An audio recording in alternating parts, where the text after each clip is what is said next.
ನಮಸ್ಕಾರ ಜನರಿಗೆ ಸ್ವಾಗತ. ನಾನು ದಶರಥ್ ಸಾವೂರು. ಮನುಷ್ಯ ಹುಟ್ಟಿನಿಂದ ಸಾವಿನವರೆಗೆ ಸಾವಿರ ಸಮಸ್ಯೆಗಳನ್ನು ಅನೇಕ ರೀತಿಯ ಸಮಸ್ಯೆಗಳಲ್ಲಿ ಬಳಲ್ತಾ ಹೋಗ್ತಾನೆ.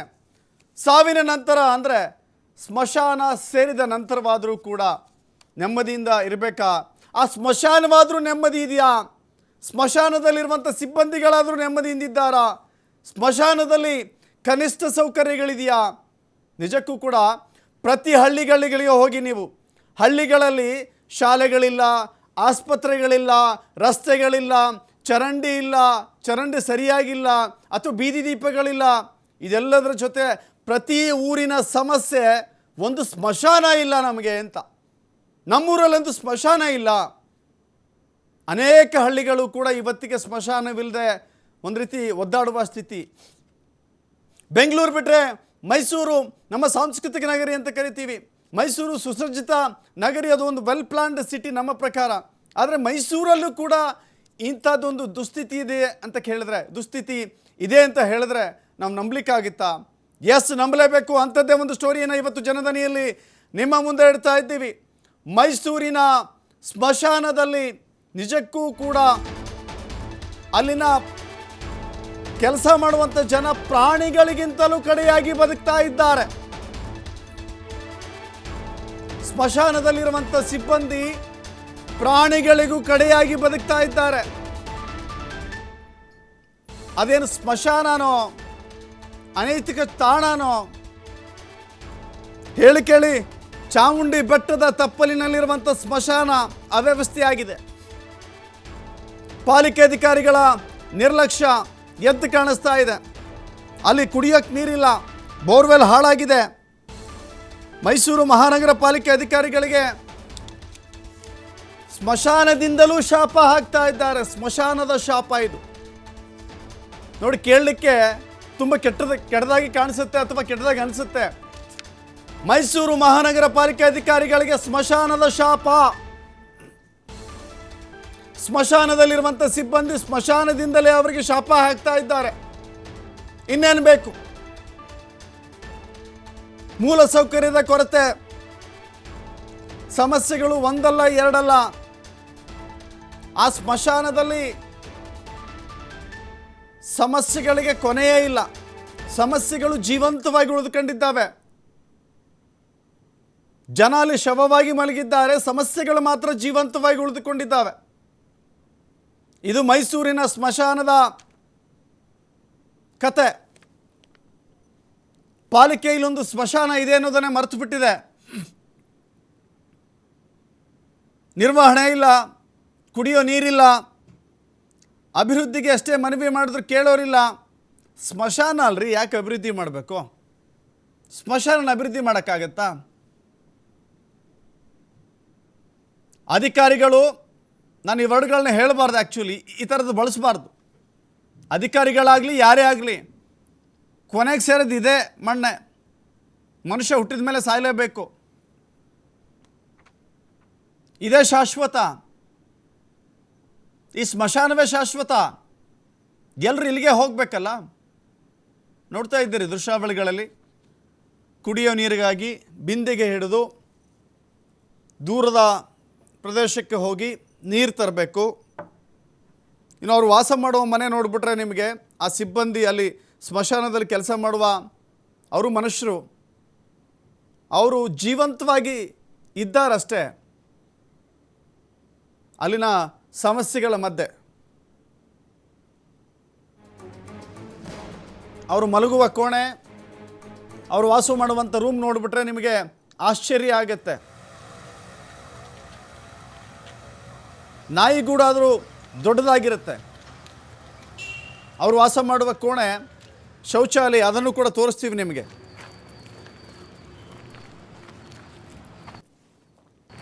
ಇಂಥ ದುಸ್ಥಿತಿಯಲ್ಲಿ ಚಾಮುಂಡಿ ಬೆಟ್ಟದ ತಪ್ಪಲಿನಲ್ಲಿರುವಂಥ ಸ್ಮಶಾನ ಇದೆ. ಶವ ಸಂಸ್ಕಾರ ಮಾಡಿದ್ಮೇಲೆ ಕೈ ತೊಳೆಯೋಕ್ಕೂ ನೀರಿಲ್ಲ.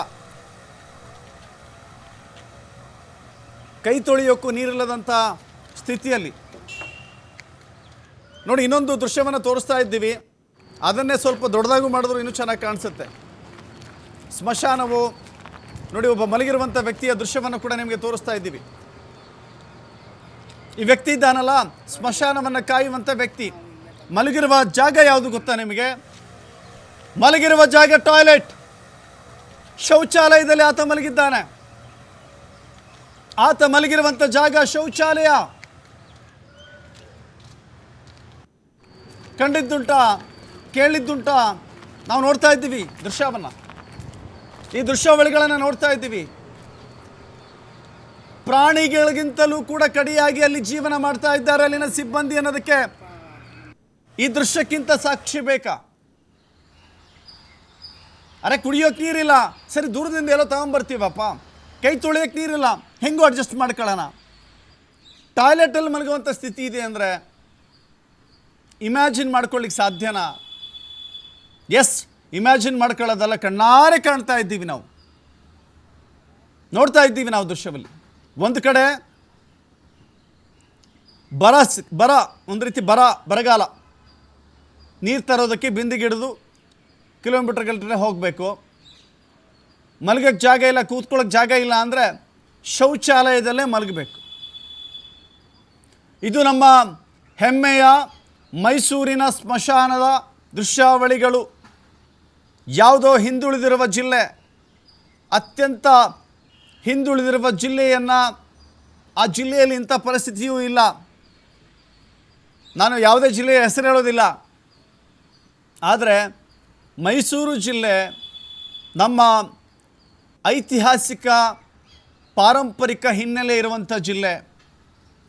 ಮೈಸೂರು ನಾಲ್ವಡಿ ಕೃಷ್ಣರಾಜ ಒಡೆಯರ್ ಆಳಿದಂಥ ಸಂಸ್ಥಾನ. ಈ ಮೈಸೂರಿನ ಸ್ಮಶಾನ ಈ ರೀತಿ ಇದೆ ಅಂತ ಹೇಳಿದ್ರೆ ನಿಜಕ್ಕೂ ನಾಚಿಕೆ ಆಗುತ್ತೆ, ನಿಜಕ್ಕೂ ನಾಚಿಕೆ ಆಗುತ್ತೆ. ಅರಸೊತ್ತಿಗೆ ಹೋಗಿ ಪ್ರಜಾಪ್ರಭುತ್ವ ಒಂದು ಮೈಸೂರಿನಲ್ಲಿ ಅಭಿವೃದ್ಧಿ ಕಂಡುಕೊಂಡಿದ್ದೇವೆ, ಸ್ಮಶಾನದಲ್ಲಿ ಹೀಗೆ.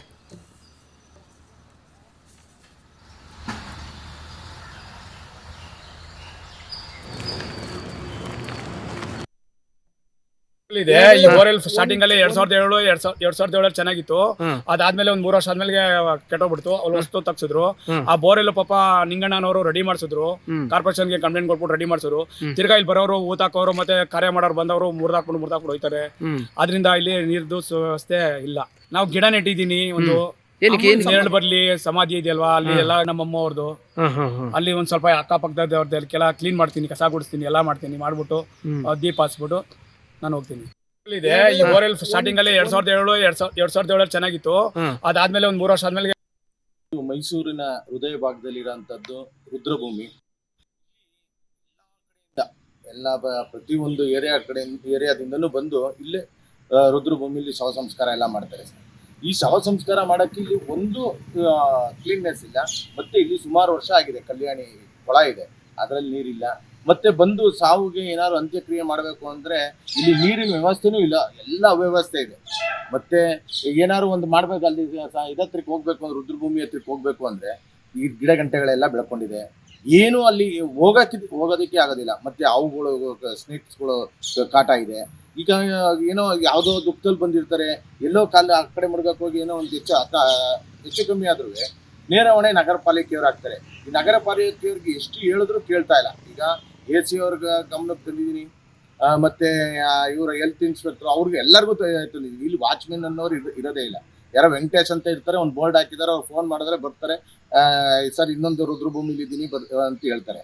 ಇಲ್ಲಿ ಯಾರು ಕಾವಲುಗಾರರುಗಳು ಇಲ್ಲ. 5 ಗಂಟೆ ಆಯಿತು ಅಂದರೆ ಬಿಗ ಹಾಕ್ತಾರೆ. ಈಗ ಶವ ಸಂಸ್ಕಾರ ತಂದಾಗ ಅವ್ರಿಗೆ ಫೋನ್ ಮಾಡ್ಕೊಂಡು ನಾವು ಆಚೆ ನಿಂತ್ಕೊಂಡಿರ್ಬೇಕು, ಆ ಪರಿಸ್ಥಿತಿ ಆಗ್ಬಿಟ್ಟಿದೆ. ದಯವಿಟ್ಟು ಇಲ್ಲಿ ಶಾಸಕರು ಈಗ ಹೊಸದಾಗಿ ಆಯ್ಕೆ ಆಗಿದ್ದಾರೆ, ಅವರು ಬಂದು ಇದನ್ನ ನೋಡ್ಲಿ, ರುದ್ರಭೂಮಿ ನೋಡಿ ಇದನ್ನ ಸರಿಪಡಿಸ್ಕೊಡ್ಲಿ ಅಂತ ನಾನು ಎಲ್ಲರನ್ನು ಮನವಿ ಮಾಡ್ತೀನಿ. ಕುಡಿಯೋ ನೀರಂತೂ ಇಲ್ಲವೇ ಇಲ್ಲ ಸರ್. ಏನಾದ್ರು ಅಂತಿಮ ಸಂಸ್ಕಾರ ಅವ್ರದ್ದು ಮುಖ ತೊಳೆದು ಎಲ್ಲ ಒಂದು ಸ್ವಲ್ಪ ಇದು ಮಾಡೋದು, ಪೂಜೆ ಪುರಸ್ಕಾರ ಮಾಡೋಕ್ಕೂ ಕೈ ಕಾಲು ತೊಳೆಯೋಕೆ, ಮುಖ ತೊಳ್ಕೊಳಕ್ಕೂ ನೀರಿಲ್ಲ ಸರ್.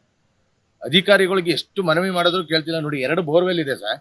ಆ ಬೋರ್ವೆಲ್ಲಲ್ಲಿ ಚೈನ್ ಕಟ್ಟಾಗಿದೆ ಅಂತಾರೆ, ಬೋರಲ್ಲಿ ಇದು ಪೈಪ್ ಇಲ್ಲ ಅಂತಾರೆ, ಈ ಥರ ಎಲ್ಲ ಹೇಳ್ತಾ ಇದ್ದಾರೆ. ಅದರಿಂದ ದಯವಿಟ್ಟು ನಿಮ್ಮ ಮೈಸೂರಿನ ಹೃದಯ ಭಾಗದಲ್ಲಿರೋಂಥದ್ದು ರುದ್ರಭೂಮಿ. ಇಲ್ಲಿ ಎಲ್ಲ ಕಡೆಯಿಂದ ಪ್ರತಿಯೊಂದು ಏರಿಯಾದಿಂದನೂ ಬಂದು ಇಲ್ಲೇ ರುದ್ರಭೂಮಿಲಿ ಶವ ಸಂಸ್ಕಾರ ಎಲ್ಲ ಮಾಡ್ತಾರೆ. ಈ ಶವ ಸಂಸ್ಕಾರ ಮಾಡೋಕ್ಕೆ ಇಲ್ಲಿ ಒಂದು ಕ್ಲೀನ್ನೆಸ್ ಇಲ್ಲ. ಮತ್ತೆ ಇಲ್ಲಿ ಸುಮಾರು ವರ್ಷ ಆಗಿದೆ, ಕಲ್ಯಾಣಿ ಕೊಳ ಇದೆ, ಅದರಲ್ಲಿ ನೀರಿಲ್ಲ. ಮತ್ತೆ ಬಂದು ಸಾವಿಗೆ ಮೈಸೂರಿನ ಚಾಮುಂಡೇಶ್ವರಿ ಬೆಟ್ಟದ ತಪ್ಪಲಿನಲ್ಲಿರುವಂಥ ಸ್ಮಶಾನದ ಅವ್ಯವಸ್ಥೆ ಬಗ್ಗೆ ನಾವು ಇವತ್ತು ಮಾತನಾಡ್ತಾ ಇದ್ದೀವಿ. ಅಲ್ಲಿ ಕುಡಿಯೋಕ್ಕೆ ನೀರಿಲ್ಲ, ವಾಸಕ್ಕೆ ಯೋಗ್ಯವಾದಂಥ ಅಂದರೆ ಸಿಬ್ಬಂದಿಗಳು ವಾಸಕ್ಕೆ ಯೋಗ್ಯವಾದಂಥ ಒಂದು ಸಣ್ಣ ಕಟ್ಟಡವೂ ಇಲ್ಲ. ಅಲ್ಲಿ ನೀರಿನ ಪೈಪ್ ಒಡೆದು ಹೋಗಿದೆ. ಟಾಯ್ಲೆಟ್ನಲ್ಲಿ ವಾಸ ಮಾಡ್ತಾ ಇದ್ದಾರೆ ಜನ. ಒಂದು ವೇಳೆ ಅಲ್ಲಿನ ಯಾರಾದರೂ ಮೃತಪಟ್ಟರೆ ಸ್ಮಶಾನಕ್ಕೆ ತೆಗೆದುಕೊಳ್ಬೇಕು, ಅಂತ್ಯಕ್ರಿಯೆಗೆ ತೆಗೆದುಕೊಂಡು ಹೋಗಬೇಕು ಅಂತ ಹೇಳಿದ್ರೆ ಆ ಸಂದರ್ಭದಲ್ಲಿ 5 ಗಂಟೆ ಆದಮೇಲೆ ಬಾಗಿಲು ಹಾಕ್ತಾರೆ, ಯಾರು ಸಿಗೋದಿಲ್ಲ, ಫೋನ್ ಮಾಡ್ಕೊಂಡು ಕಾಯಬೇಕಾಗತ್ತೆ. ಶವದ ಜೊತೆಗೆ ಜನ ಗೇಟಿನ ಆಚೆಗೆ ಕಾದು ನಿಂತುಕೊಳ್ಳಬೇಕಾದ ಸ್ಥಿತಿ. ಇದು ಮೈಸೂರಿನ ಸ್ಮಶಾನದ ಒಂದು ಕಥೆ. ಇದು ಈ ಅವ್ಯವಸ್ಥೆಯನ್ನು ಕಂಡು ಕಾಣದಂತೆ ಮೈಸೂರಿನ ಮಹಾನಗರ ಪಾಲಿಕೆ ಉಳಿದುಕೊಂಡಿದೆ. ಮೈಸೂರು ಮಹಾನಗರ ಪಾಲಿಕೆಗಳನ್ನು ಹೋಲಿಕೆ ಮಾಡಿದ್ರೆ, ಬೇರೆ ಬೇರೆ ಪಾಲಿಕೆಗಳ ಜೊತೆಗೆ ಹೋಲಿಕೆ ಮಾಡಿದ್ರೆ ಮೈಸೂರು ಮಹಾನಗರ ಪಾಲಿಕೆಗೆ ಒಂದಿಷ್ಟಾದರೂ ಹೆಸರಿತ್ತು. ಆದರೆ ಈ ಸ್ಥಿತಿಯನ್ನು ನೋಡ್ತಾ ಇದ್ದೀವಿ ನೋಡಿ. ಬೋರ್ವೆಲ್ ಎಷ್ಟು ಶತಮಾನಗಳ ಬೋರ್ವೆಲ್ಲೋ ಅಂತ ಅನ್ನಿಸುವ ಹಾಗೆ ಕಾಣಿಸುತ್ತೆ. ಇದರಲ್ಲಿ ನೀರು ಬರುತ್ತೆ ಅನ್ನೋದು ಯಾವ ಲವಲೇಶವೂ ಕೂಡ ಇಲ್ಲ. ನೀರು ಸಿಗುತ್ತೆ ಅನ್ನುವ ಒಂದು ಸಣ್ಣ ಭರವಸೆ ಕೂಡ ಇಟ್ಕೊಳ್ಳೋ ಹಾಗಿಲ್ಲ. ಅಂತ್ಯ ಸಂಸ್ಕಾರಕ್ಕೆ ಬರುವಂಥ ಜನ, ಕಾರ್ಯಕ್ಕೆ ಬರುವಂಥ ಜನ ಕೈ ತೊಳೆಯೋಕ್ಕೆ ಒಂದು ನೀರು ಬೇಕು ಅಂತ ಹೇಳಿದ್ರು ಕೂಡ ಇಲ್ಲ. ಸ್ಮಶಾನ ಅಂದರೆ ಅಲ್ಲಿ ಏನೂ ಇಲ್ಲ. ಶವ ಸಂಸ್ಕಾರ ಮಾಡಿರುವಂಥ ಆ ವಸ್ತುಗಳನ್ನು ಬಿಟ್ಟರೆ ಬೇರೆ ಏನೂ ಉಳಿದೇ ಇಲ್ಲ ಅನ್ನೋ ರೀತಿಯಲ್ಲಿದೆ ನೋಡಿ. ಯಾರಾದರೂ ಟಾಯ್ಲೆಟ್ನಲ್ಲಿ ವಾಸ ಮಾಡೋಕ್ಕಾಗತ್ತಾ ಅಂತ ಹೇಳಿದ್ರೆ ಹೌದು ಆಗುತ್ತೆ. ಅದು ಮೈಸೂರಿನಲ್ಲಿ ಮಾತ್ರ ಸಾಧ್ಯ ಅಂತ ಹೇಳ್ಕೋಬೇಕು ನಮಗೆ.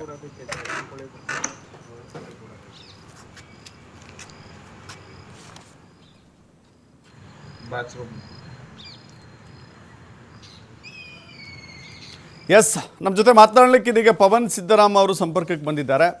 ಪವನ್ ಸಿದ್ದರಾಮ ಅವರೇ ನಮಸ್ಕಾರ. ನಮಸ್ಕಾರ ಸರ್. ನಮಸ್ಕಾರ. ನೀವು ಸ್ಥಳೀಯರು? ಹೌದು ಸರ್. ಈ ಸ್ಮಶಾನದ ಗೊತ್ತಿರುವಂಥವ್ರು, ನೋಡಿದ್ದವರು?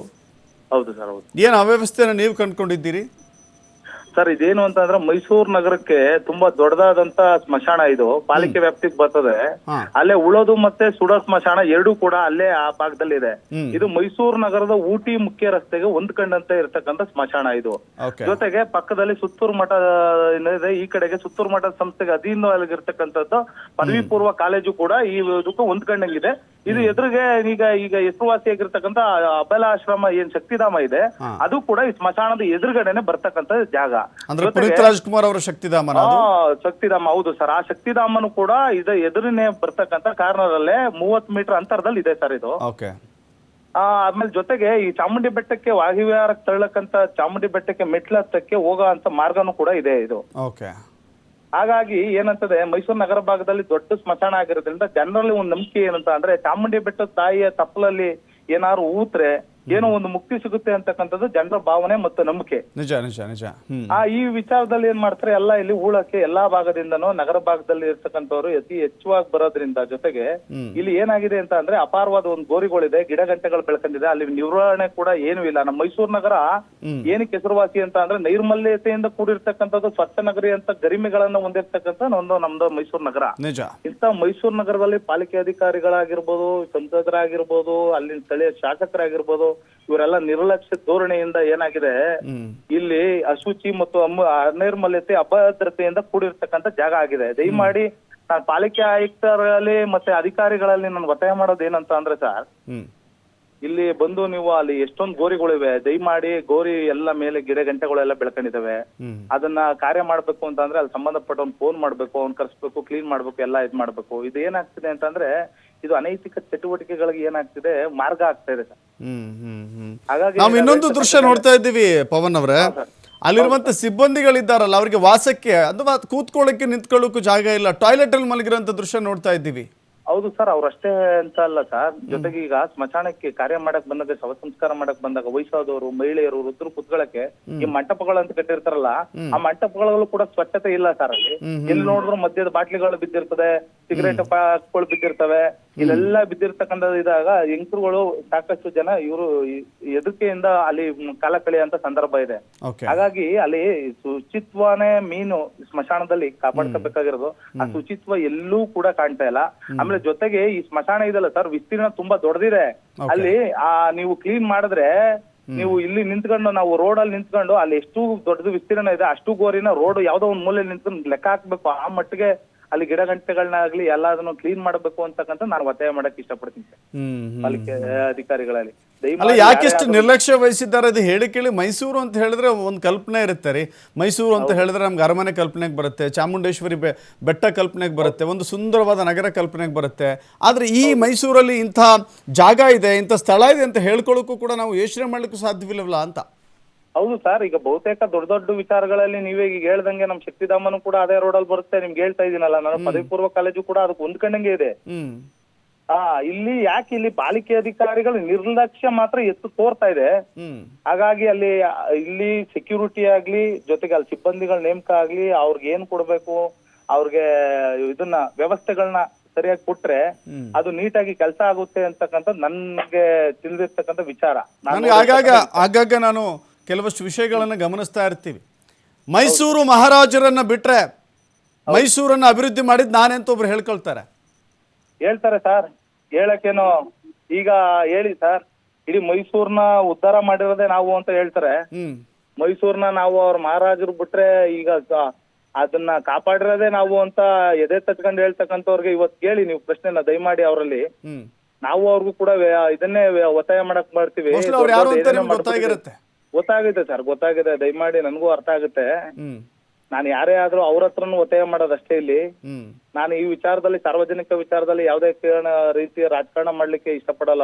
ಇಲ್ಲಿ ರಾಜಕಾರಣ ಬೇಕಾಗಿಲ್ಲ, ಸ್ಮಶಾನದ ವಿಷಯದಲ್ಲೂ ಕೂಡ ರಾಜಕಾರಣ ಬೇಕಾಗಿಲ್ಲ. ನಿಜ ಅದು ನೀವು ಹೇಳ್ತಾರೆ. ನಾವು ಹೇಳ್ತಕ್ಕಂಥದ್ದು ಏನೇ ಆದ್ರೂ ಈಗ ಯಾರೇ ಏನೇ ಒಬ್ರು ಎಲೆಕ್ಟೆಡ್ ಮೆಂಬರ್ ಗೆದ್ದಾರೆ, ಮೈಸೂರಲ್ಲಿ ಏನು 10 ಲಕ್ಷದ ಮೇಲ್ಪಟ್ಟ ಜನಸಂಖ್ಯೆ ಇದ್ದಾರೆ. 65 ವಾರ್ಡ್ ಅಲ್ಲಿ 15 ಲಕ್ಷಕ್ಕೆ ಒಂದು ವಾರ್ಡ್ ಸೀಮಿತವಾಗಿದೆ ಸರ್. ಒಂದು ವಾರ್ಡ್ಗೆ 15 ಲಕ್ಷದ ಜನಸಾಂದ್ರತೆ ಹೊಂದಿರತಕ್ಕಂಥದ್ದು ಅಂತದ್ದು ನಮ್ಮ ಮೈಸೂರು ಮಹಾನಗರ ಪಾಲಿಕೆಯಲ್ಲಿ 65 ವಾರ್ಡ್ ಬರ್ತದೆ. ಅಪ್ರಾಕ್ಸಿಮೇಟ್ಲಿ ಒಂದು 10 ಲಕ್ಷದ ಮೇಲ್ಪಟ್ಟ ಜನಸಂಖ್ಯೆ ಇರ್ತಕ್ಕಂಥ ಮೈಸೂರು ನಗರದಲ್ಲಿ ಅದ್ರ ಹೊಣೆ ಯಾರು ಸರ್ ಹೇಳಿ? ನಾನು ಈಗ ಒತ್ತಾಯ ಮಾಡ್ತಕ್ಕಂಥದ್ದು ಅದೇ, ಜನಪ್ರತಿನಿಧಿಗಳಿಂದ, ಅಧಿಕಾರಿಗಳಿಂದ ಆಗದೆ ಇರ್ತಕ್ಕಂಥ ಕೆಲಸ ಯಾವುದೂ ಇಲ್ಲ. ಹೌದು.